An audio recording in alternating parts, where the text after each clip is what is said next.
Greetings and salutations. It is my pleasure to welcome another friend, Dr.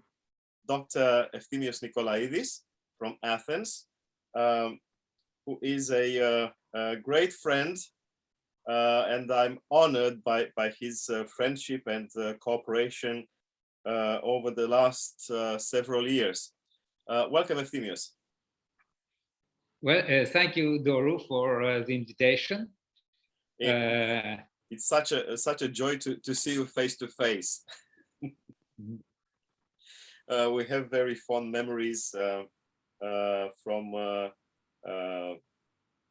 Projectsaw, Science and Orthodoxy around the world, led by Dr. Nicolaidis, and I really miss Athens and seeing you face to face and being in your presence and your co-workers. You are a tremendous team. I hope that we will be able to meet soon again. Oh, that's good news. Maybe you know something that I don't know. I hope. It's a wish. We'll pray for that then. And as my custom goes, our audiences know how I proceed. Before I invite you to speak about yourself, first of all, I have to do a web search. And let me share my screen. Okay. This is it. So I don't want to see this one, but anyway, it still looks there.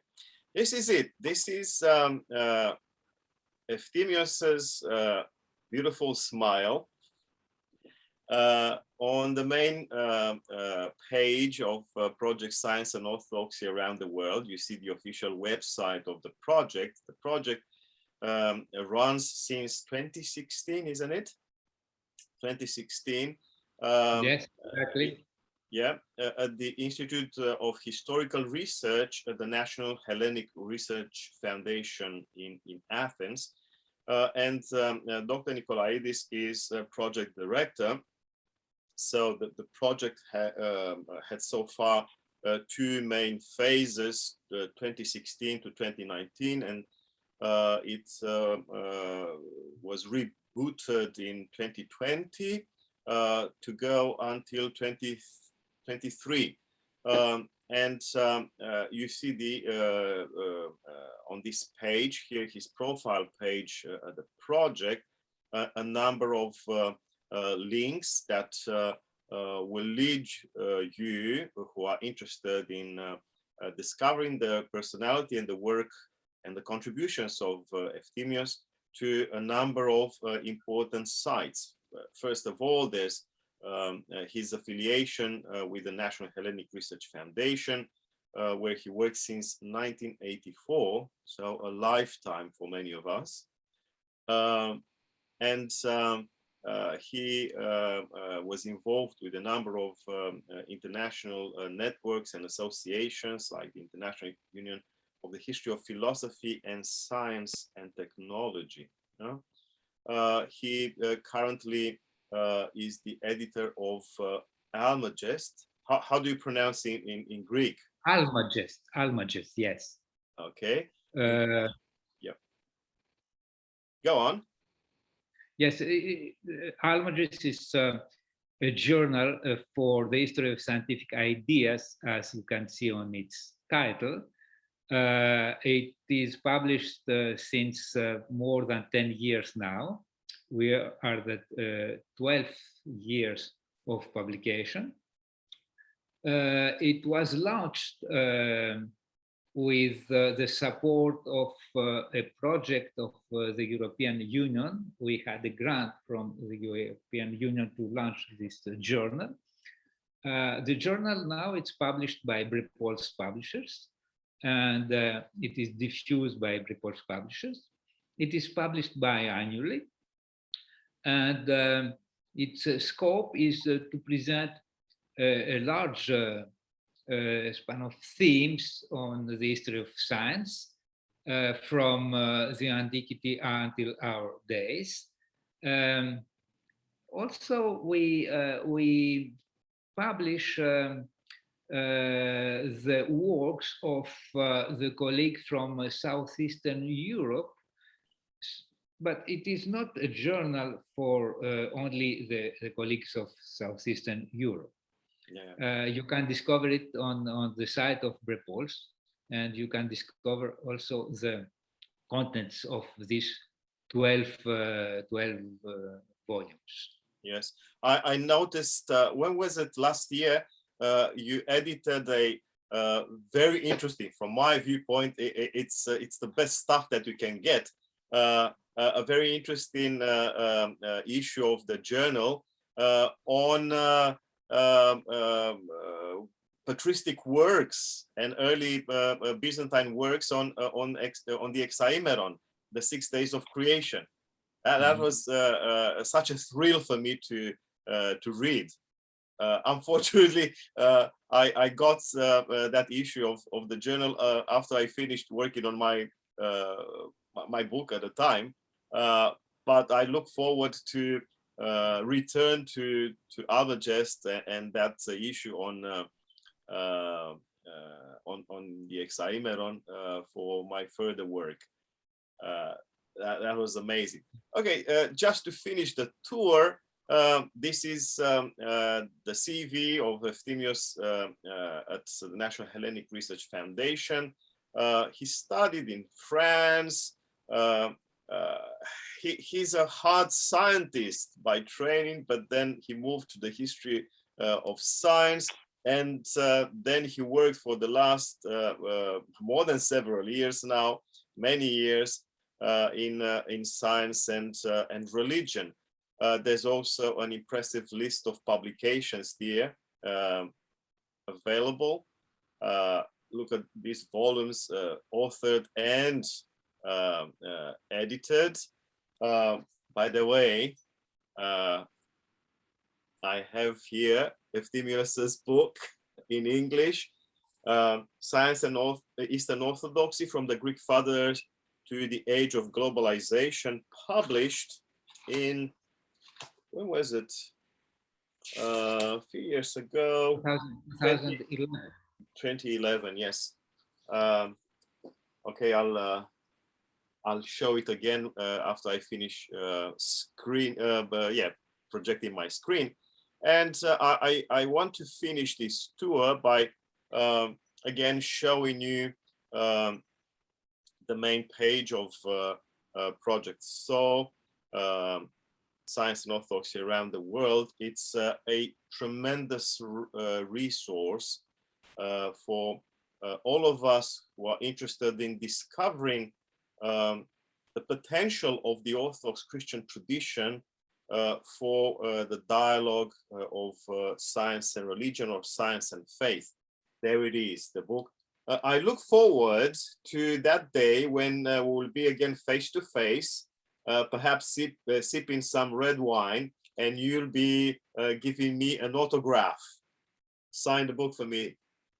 It's amazing. I used it.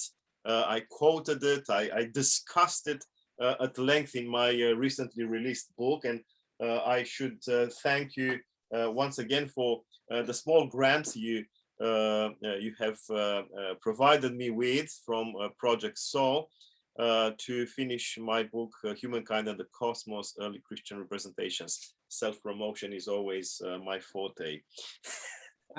I'll sign it for you if you sign it for me, your book also. Okie dokie. Actually, I was meaning to send a copy of the book.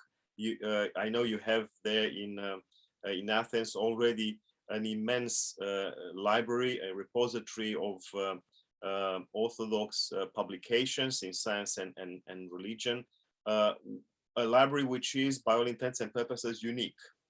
So a great resource to be visited, hopefully by doctoral students and postdoctoral students and so on and so forth, to undertake their research there. I'd like to begin another PhD or something to only to spend some time in Athens and browse in your library and roam in the place with you.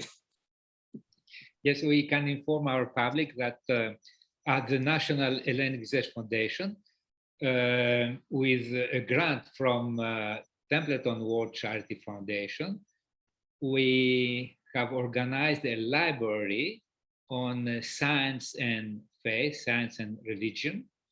The library is focused on the relations between science and Orthodox Christianity, but we have also books for all the span of science and religion all over the world.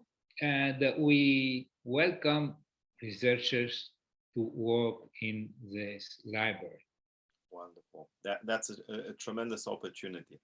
Now, before we continue, Efthymios, could you share with me and the audience, please, something of your autobiography?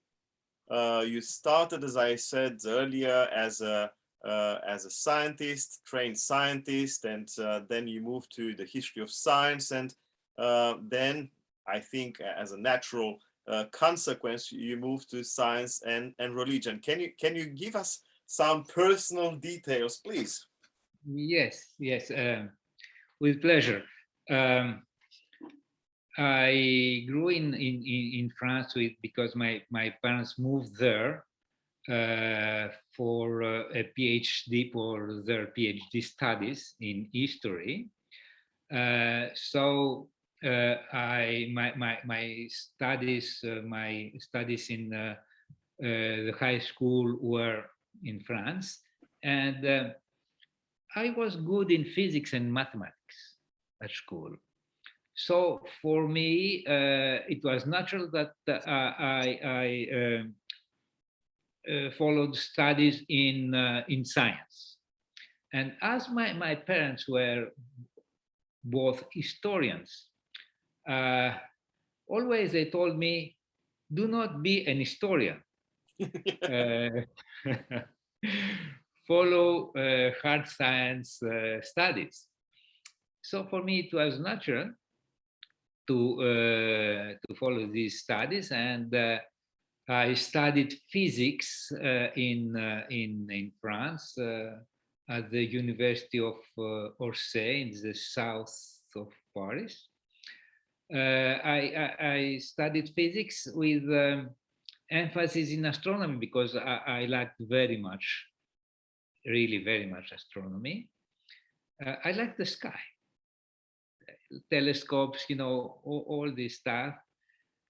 So I specialized in astronomy, and just after my studies, when I finished my studies, my master's degree, I moved back in Athens, in Greece, in late 70s, and there I was very lucky. Immediately, I found a job at the National Observatory of Athens. Wow. I must say that the National Observatory of Athens, it's an amazing building, a very nice building of the 19th century, just opposite Acropolis. From my office, I had the view on the Parthenon. So it was really nice for me.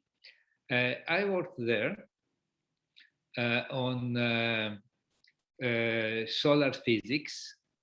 Of course, I was young, was not really a scientist. I was a fellow, and I participated to projects, and I learned a lot with the director of this project on solar physics, the solar corona. So I continued as an astronomer at the beginning. But at the same time, I told you that my parents were historians. At the same time, I had a background of history without studying history, but I had this background from my at home, we had thousands of books, and all the friends of my parents were also historians. So the discussions, the books I read, etc. I had this background of history. So I decided to combine both and to be a PhD candidate for history of science. Oh, wow. I found a professor in France, a famous historian of science named René Taton. Yeah. No.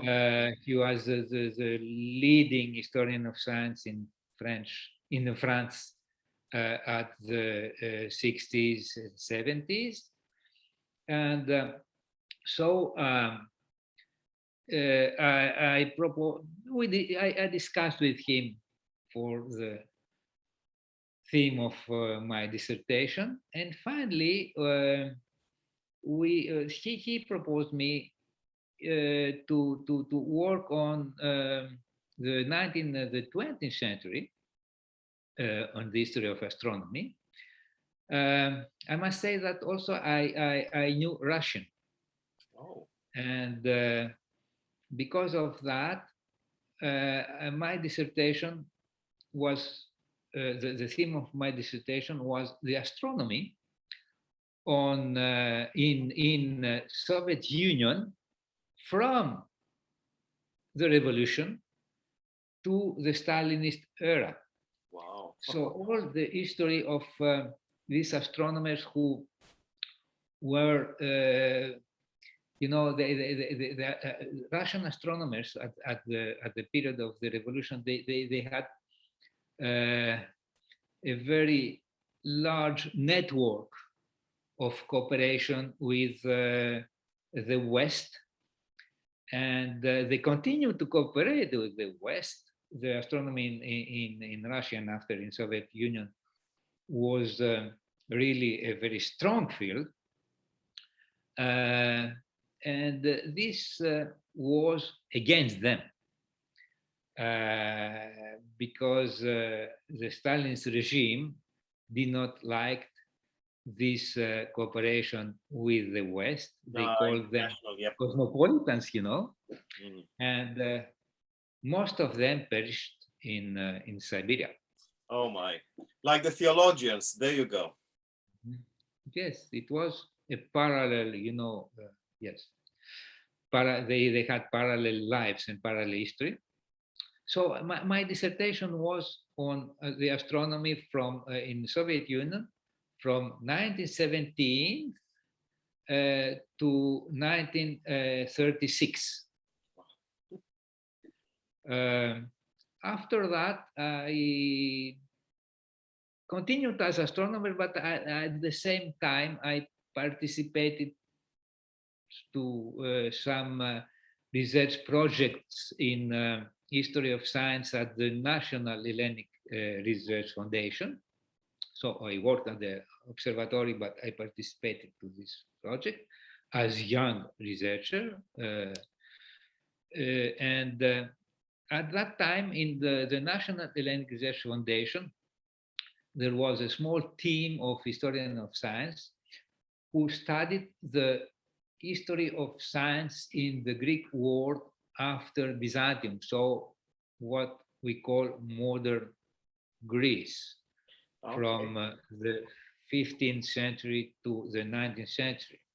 Yeah, I'll interrupt you for a bit to draw the attention of our audience that actually Efthymios' book Science and Eastern Orthodoxy also includes chapters on early modern scientific ideas and the relationship between science and orthodoxy, especially in Greece. Yeah, so sorry for the interruption. You're welcome. So I participated to these projects, and gradually I was integrated more to history of science than astronomy. Mm. So it was gradual, you know. I finished my PhD in 1982, and from 1982 to 1984, I was between the observatory and the Foundation. history of science. Yeah.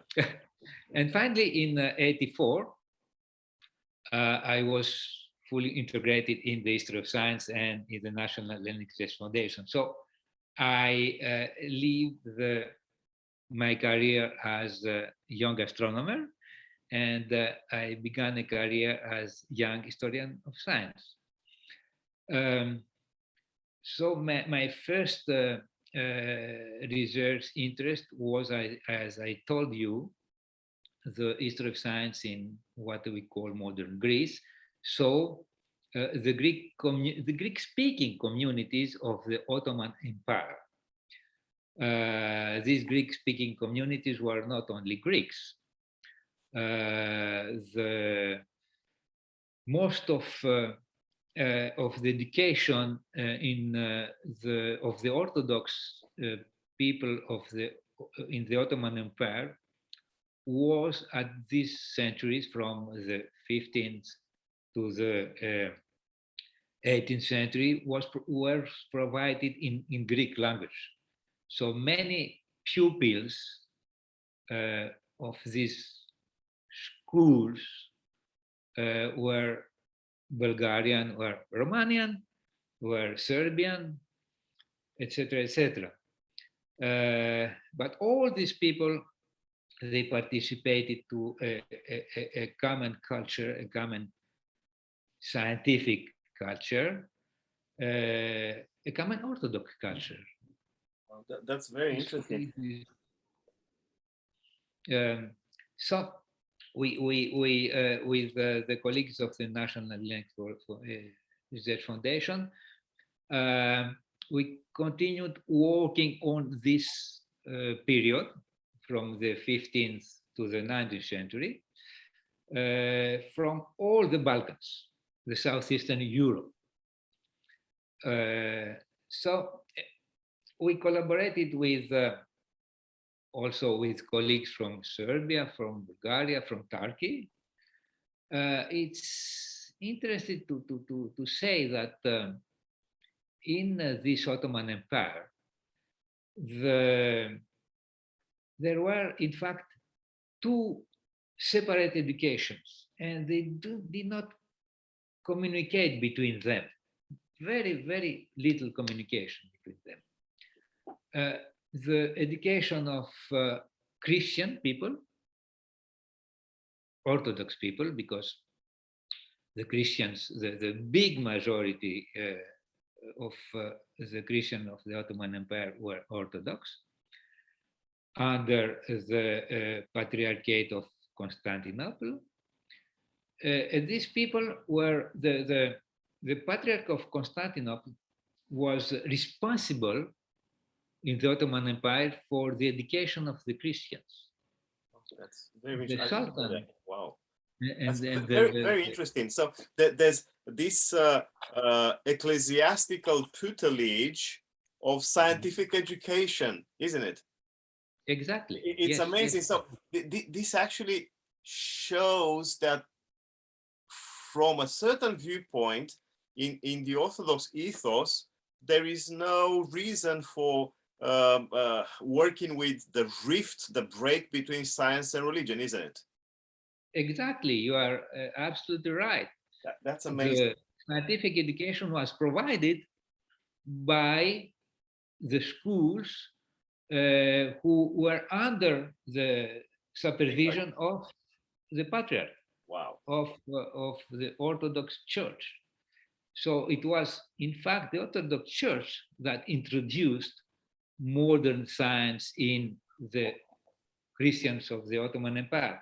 And I said that the education of this empire was really separate because the Muslims were educated in the madrasas, And some of these madrasas or medrese, it depends how we pronounce these schools, these ecclesiastical schools, some of them provided also scientific education, some of them.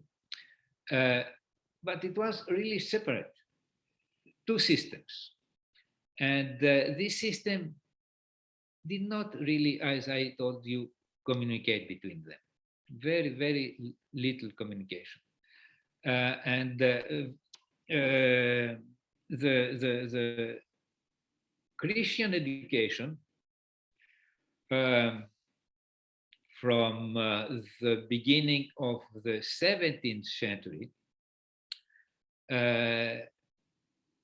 became more and more gradually, of course, gradually, Western oriented. It is why we speak about the reception of modern science in the Ottoman Empire. And this reception, it was, of course, made gradually from the beginning of the 17th century to the end of the 18th century. It took 2 centuries. But this spread of science, this reception of modern European science was made in the schools of the Christians of the Ottoman Empire.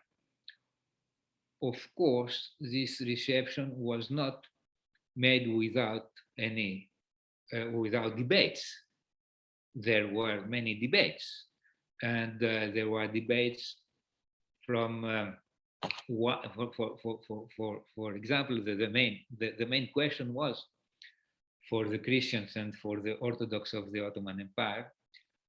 This modern science is in Western science, so it is not Orthodox science. It comes from the Catholics, it comes from the Protestants, etc.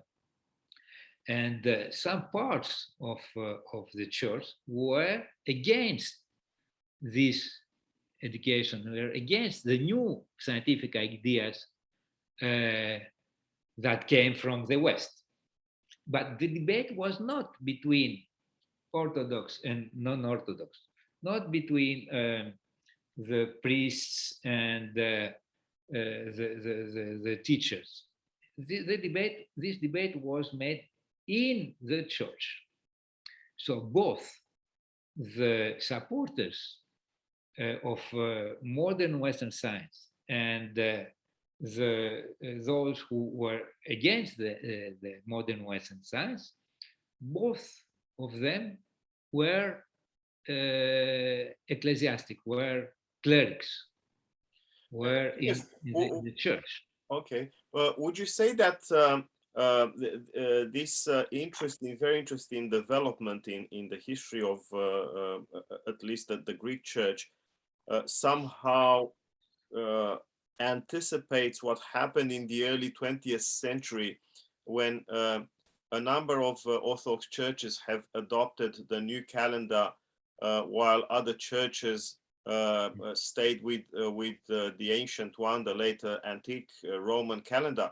Because, for instance, I know that in Greece there are the official church follows the new calendar, but there are also smaller churches that go by the old calendar. The Holy Mountain Athos follows the old calendar, and it's the same in Romania, for instance.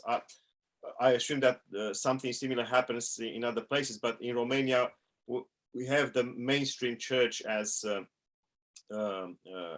new calendar church, but there are also splinters, ecclesiastical splinters that follow the old calendar. Would you say that there is a connection between this internal debate about what kind of science we follow, and what happened in the early 20th century with the calendar? Yeah, of course, yes, of course. But it's important to say that until the end of the 18th century, and in fact, until the dismantlement of the Ottoman Empire, until the creation of the national states, all the education was under the supervision of the church. In the period of the calendar debate, the education was under the supervision of the national states. So it was a period of separation between the church and the scientific education, real separation. But the debates of the 17th and 18th century in the church, of course, they continued in the church after, and we can find similar debates, as you said very well, in the debate of the calendar, and you presented very well the question. Of course, the official church adopted after many years the new calendar, the Gregorian calendar, but some small or big, it depends on the countries, parts of the church, they continue to follow the Julian calendar, as in Mount Athos, for example. And in Russia too, there is a similar situation. But to continue in my career, so we founded a group of colleagues for the study of this important period. And this period was not very well studied until then, because in the history of science, the historians of science all over the world, until the 80s, they followed what we say now the mainstream history of science. And the mainstream history of science is the following. Science was created, we can say, in the times of ancient Greece. So the historians of science, they began their studies to study ancient Greek science. After ancient Greek science, this science was transmitted in the Arabs, in the Arabic world. So a second part of the history of science was Arab science. After this is the mainstream story, of course. After this science was transmitted to the West, mainly from the Muslim world, so, and it was transformed in the new European science, we called then the scientific revolution. So the historians of science, they studied the scientific revolution, and to finish this scientific revolution, continued as the modern science and the contemporary science, etc. So this is the mainstream history of science. Very few people were interested about the periphery, what happened in the Ottoman Empire, what happened in China, what happened in India, what happened in South America, what happened in Africa, etc. And these peripheral studies of history of science, they became important in the 80s, and after in the 90s, and of course today, there are the historians of science all over the world. They studied global science. They study also what happened in China, etc. So we started to study this unknown part of history of science, the science in the Ottoman, in the Christian communities of the Ottoman Empire. Our colleagues in Turkey, they studied and they continue to study the science in the Muslim communities of the Ottoman Empire. And of course, we collaborate with them. And then gradually I began to study history of science in the 20th century. I went back to the 18th century, to the 17th century, to the 16th century, and gradually I went back to Byzantium until the late antiquity. So from the 90s, my interests in history of science, they went back to Byzantine science, which also is an important field that is not very well studied. We have few books on the history of science in Byzantium. In the historiography of science, the history of science, Byzantium was considered as an empire that was not interested in science, but that was interested only in faith. And this is not true, Yeah, I remember. And I remember reading in a book. I think I don't remember now when it was originally written in Greek, but I found it in an English translation from the 90s or so, by Basil Tatakis. He was discussing something similar. He somehow tried to excuse the Byzantines for not doing hard sciences because they were much more interested in anthropology, in social matters, in spirituality, and so on and so forth. Yes, looking at your own work, I discovered that actually the Byzantines were quite prolific and proficient in discovery, in technological advancement, and so on and so forth. So yes, a whole new chapter of history that still needs to be fully written. And now there are many works on Byzantine science. Recently, our colleague in France, Stavros Lazaris, published a collective volume on Byzantine science, and there are also many works. Our colleague Anne Tichon from Belgium, she studies from many decades now Byzantine astronomy. And what I can say for our audience is that in the late Byzantine period, from the 13th century to the 15th century, the Byzantines were very fond of astronomy. And there was competition between the Byzantine scholar to compute the solar eclipses. Wow. It was fashion, it was a real fashion at the end of Byzantium, a real fashion on astronomy and on solar eclipses. So this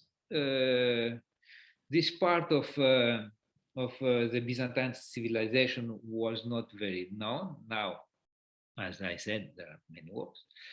And finally, I went back to Byzantium, and finally, I went back to the Greek fathers of the church.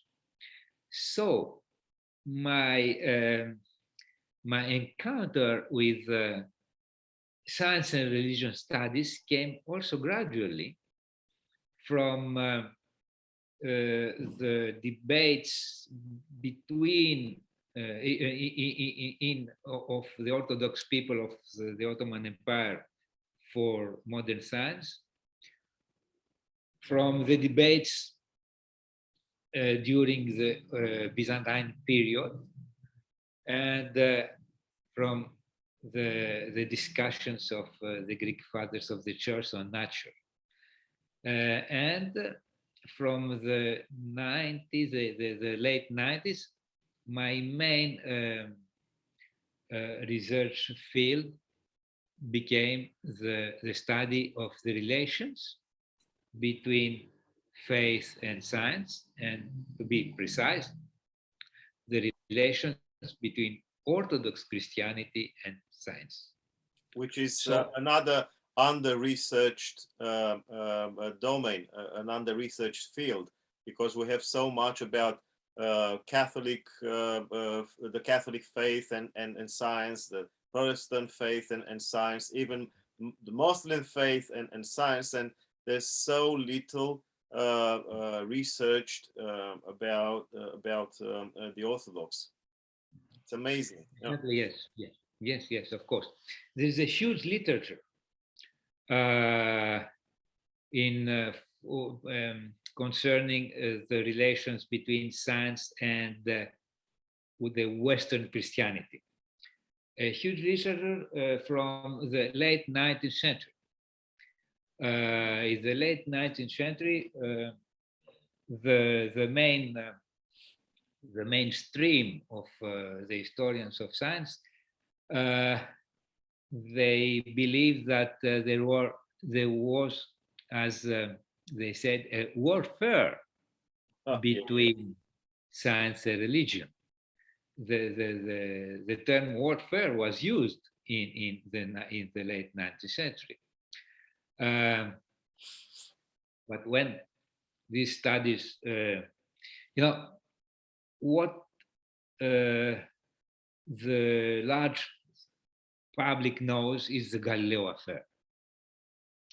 And this famous Galileo affair was discussed by historians of science at the beginning as a warfare between science and the Catholic Church, but gradually when people, when scientists, when historians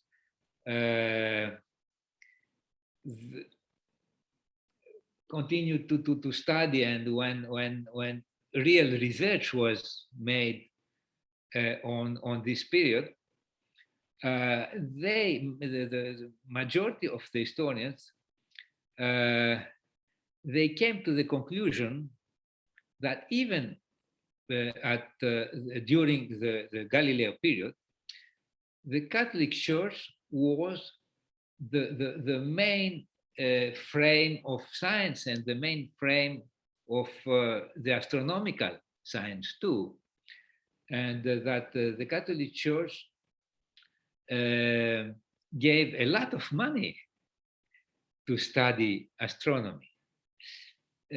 So from the idea of the warfare, from the idea of the conflict,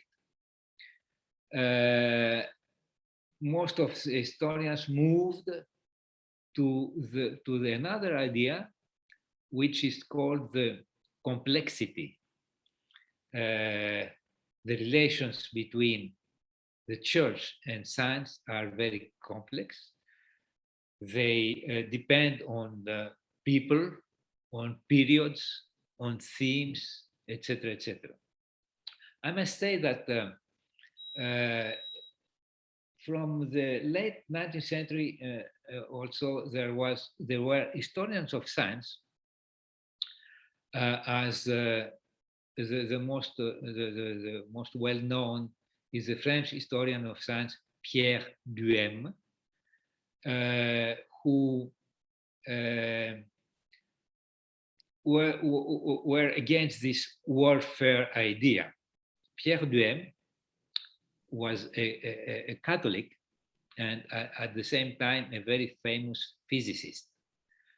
He made research, advanced research in physics, and at the same time he studied the history of astronomy, the history of, and he wrote a huge book. I cannot understand how people in this period they wrote so important books. Now we need a very important team of people.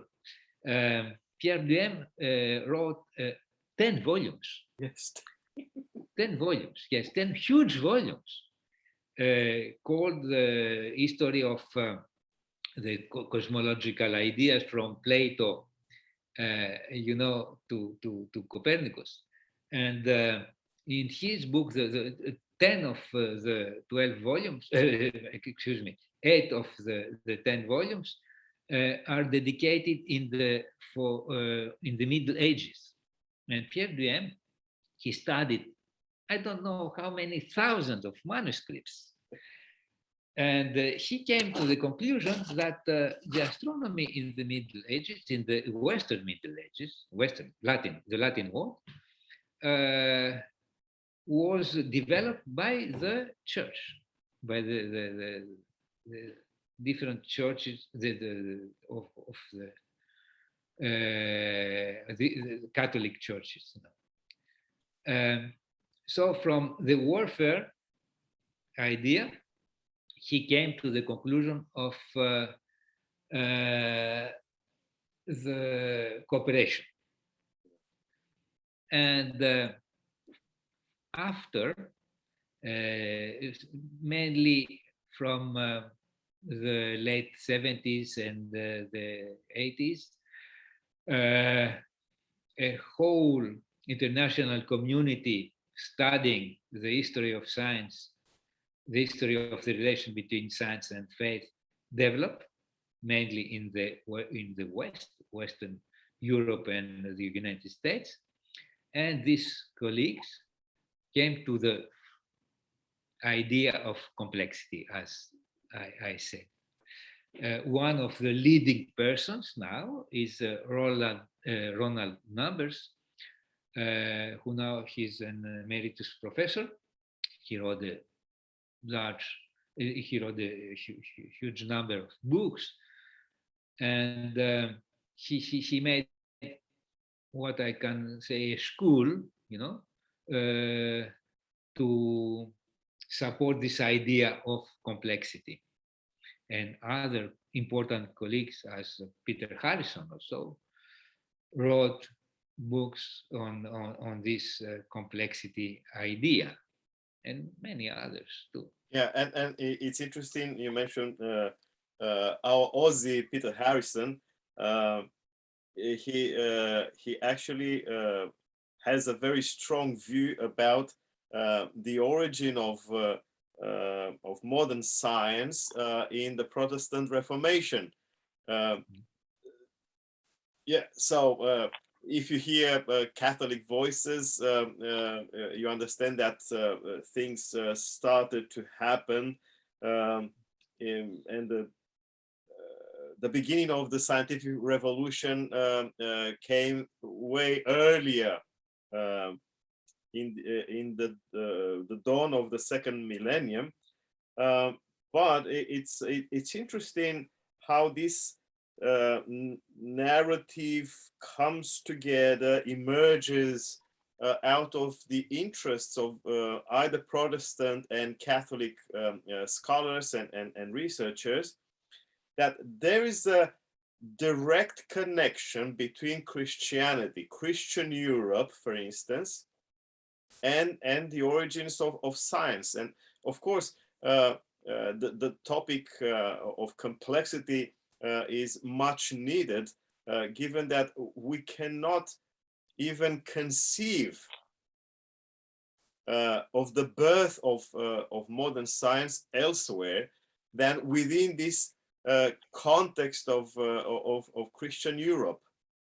But what's very interesting also is the fact that still the mainstream historiography of science and faith, science and religion, ignores Orthodox contributions or whatever happened outside, at the periphery, as you said. Mm-hmm.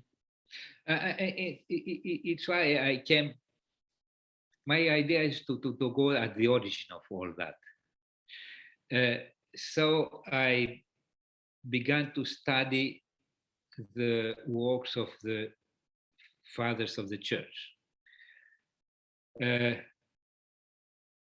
Not as theologian, because the works of the fathers of the church, of course, are well studied by theologians, and there is a huge theological literature on the Greek fathers of the church, on the fathers of the church, and especially on the Greek fathers.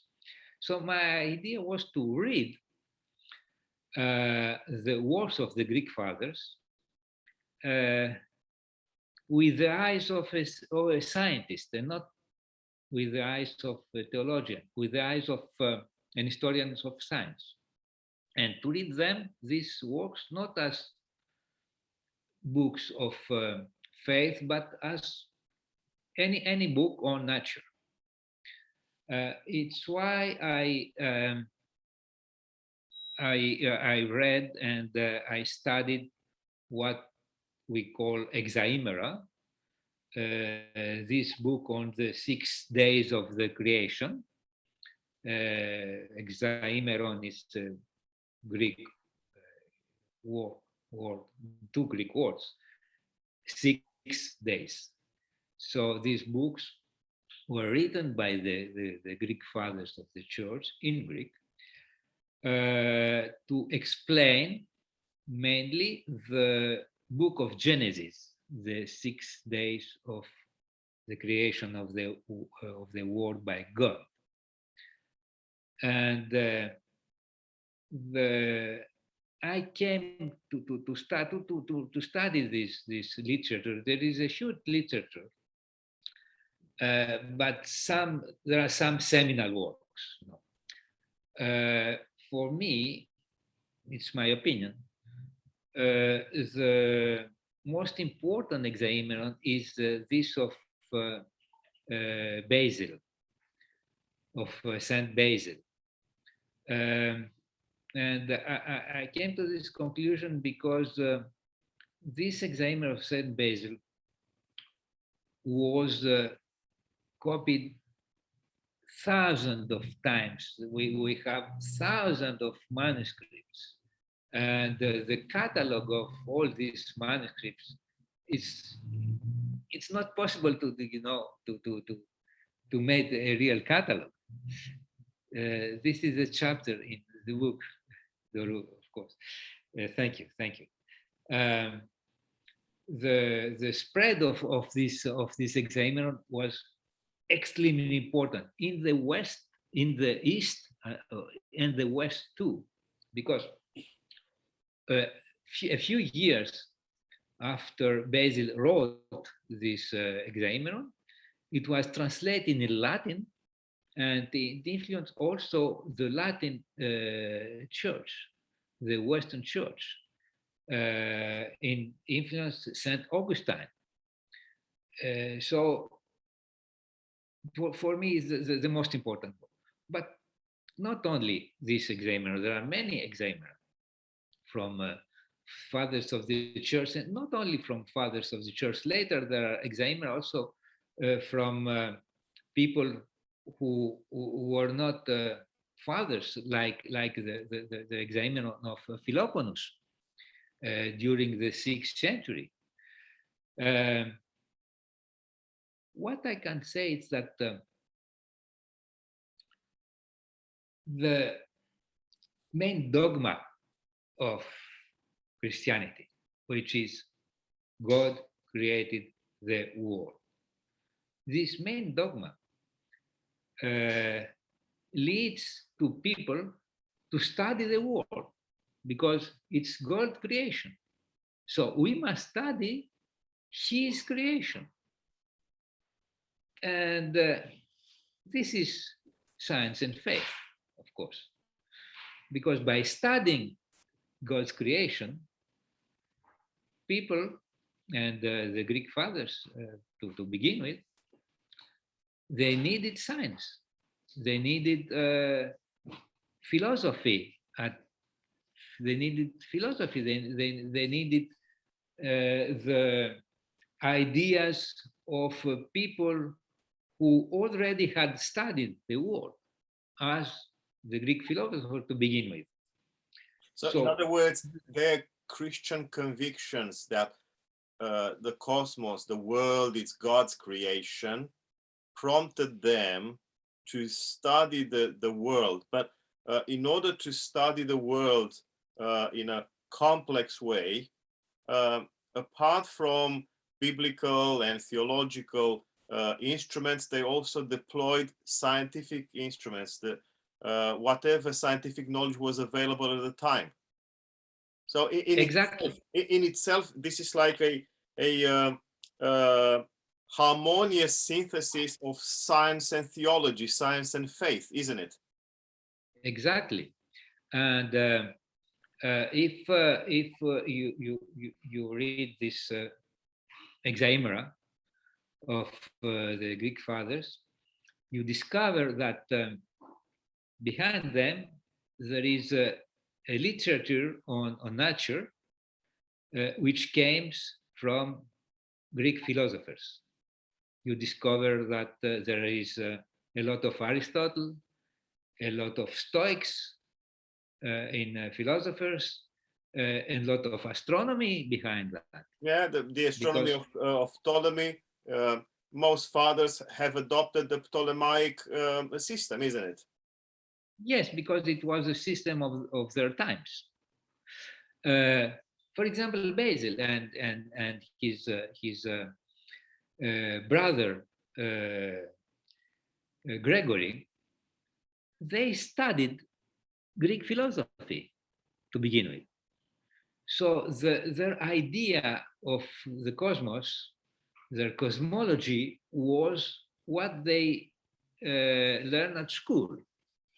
And when they looked at the sky, they imagined what they learned at school. They imagined the spheres turning, the Earth spherical at the center of the world, the planets and the sun turning in spheres around the Earth, the Earth without any support at the center of the world, you know. And they explain after, when they write the hexaemera, they try to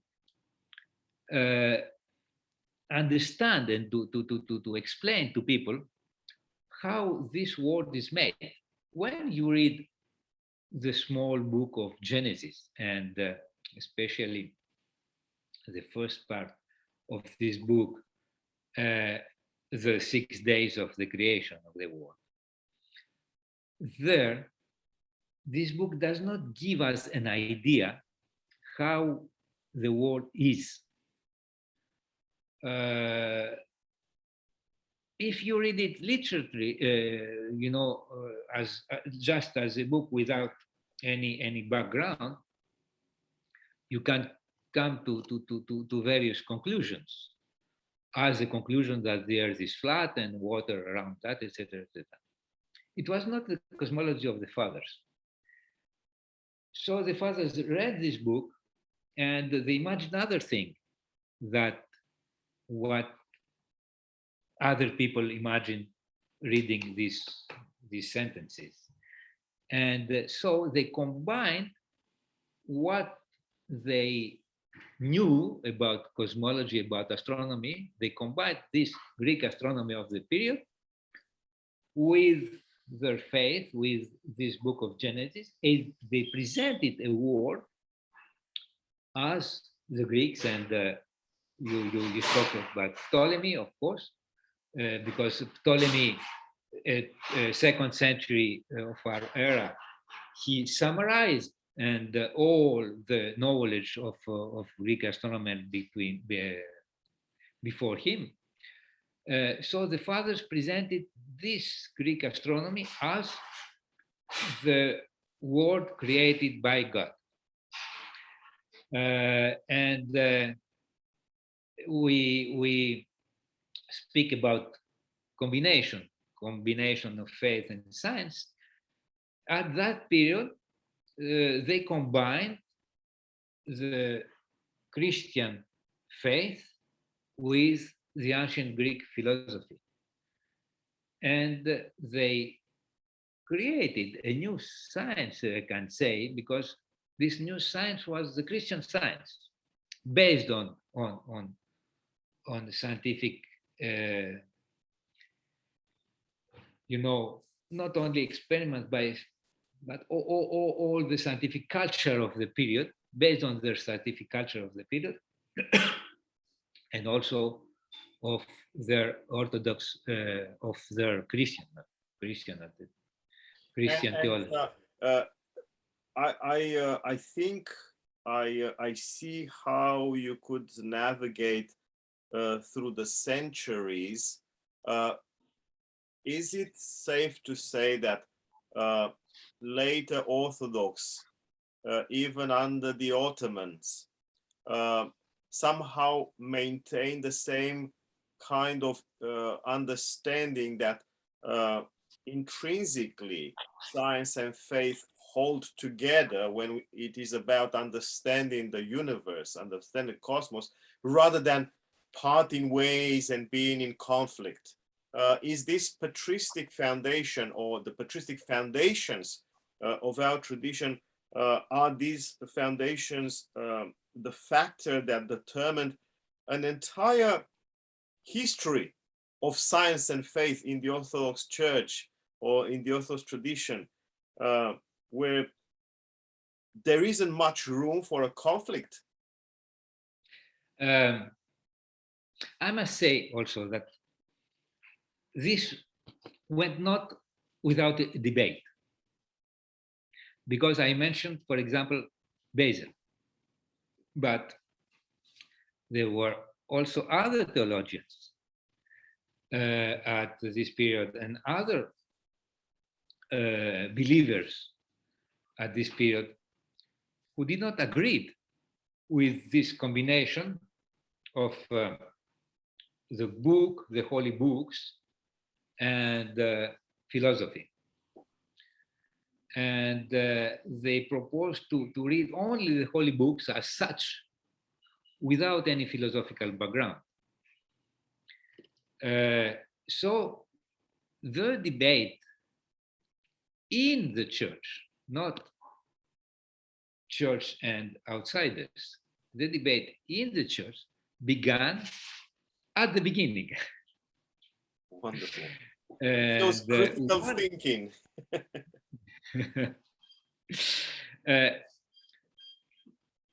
Two schools were created, but the school of combination was followed by scholars. This is important to say that almost all scholars of the periods after the Greek fathers, they followed this school of combination, to combine philosophy and faith. And it is why we can say that during the whole period of the Byzantine Empire, the scholars and the high ranks of the hierarchy in Orthodoxy, the Patriarchate and the people around the Patriarchate, follow this school of combination. Other believers, and mainly the monks who were not educated as the scholars or the high ranks of the hierarchy of the Orthodox Church, they did not like this approach. They were against this approach and they did not integrate it, ancient Greek philosophy, in their thought. I like to say the following. At the 6th century, John Philoponus, who was a famous scholar of this period, he was a Christian, and he was the most famous philosopher in Alexandria in the 6th century. Maybe he was also director of the Museum of Alexandria, we don't know, but he was the most famous philosopher of Alexandria. Christian philosopher. He debated against the pagans for the eternity of the world. He wrote an important theologian book that it is against the eternity of the world. Excuse me. Philoponus wrote also an Hexaemenon, and there is a chapter in this examiner with the title Hipparchus, who is a famous Greek astronomer, and Plato have read the Bible. And what Philoponus explains is that the Bible, the Hebrew Bible, is an old book. So this book existed at the period of Plato. Plato read the Bible, so he was inspired by by God, because Bible is a holy book, and being inspired by God, he wrote these books, and Hipparchus too. So what Philoponus says, it's the following: Greek philosophy is valid. We must study it because it's inspired by God, you know. And so he saves all this knowledge in a theological way. It's it's very interesting to see this approach in this period, at this period. Well, as a matter of fact, I think the most balanced and, let's call them, enlightened minds of our time can see the fact that, well, not that the sciences are inspired by God or by the scriptures. Sorry, something happens.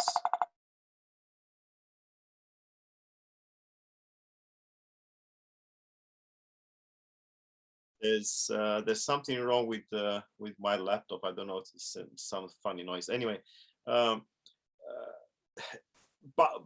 regardless of the source of science, the fact that the sciences are a manifestation of human ingenuity and intelligence and creativity and research, the most enlightened minds of our time can see the fact that in reality, our paths, our journeys somehow converge, because after all, we look at the same universe. We Christians call it God's creation. Scientists, by definition, don't use the notion of God, you know, unless they are ideologists, and we know a number of them, like the new atheists and so on and so forth, who take advantage of the sciences to promote their atheistic agendas. But if we research the same reality, if we consider and analyze the same reality from a variety of angles, scientific, theological, maybe artistic, I don't know, there are so many other viewpoints, from the viewpoint of poetry and so on and so forth. And you Greeks have taught us that to write a poem is to create, isn't it? Pieces, poema, all these mean to create and to write a poem, you know. So there are so many viewpoints on reality, and these viewpoints are convergent. So I'm glad and grateful to hear of this lesson, this wisdom lesson from John Philoponus, a 6th century Alexandrian Christian philosopher, who was able to negotiate somehow not a truce, but rather a synthesis of science and faith, which should inspire us, you know. And there's another point that you made, and I find it quite interesting. The more people study, the more people are educated, the broader their understanding of things. When people refuse education, study, research, they somehow end up, well, let's put it so, as becoming narrow-minded. And perhaps this is something that, as you said, we Orthodox know very well from our own history, because throughout the centuries, there have been people like St. Basil the Great, or St. Gregory of Nyssa, or St. Maximus the Confessor, or St. Gregory Palamas,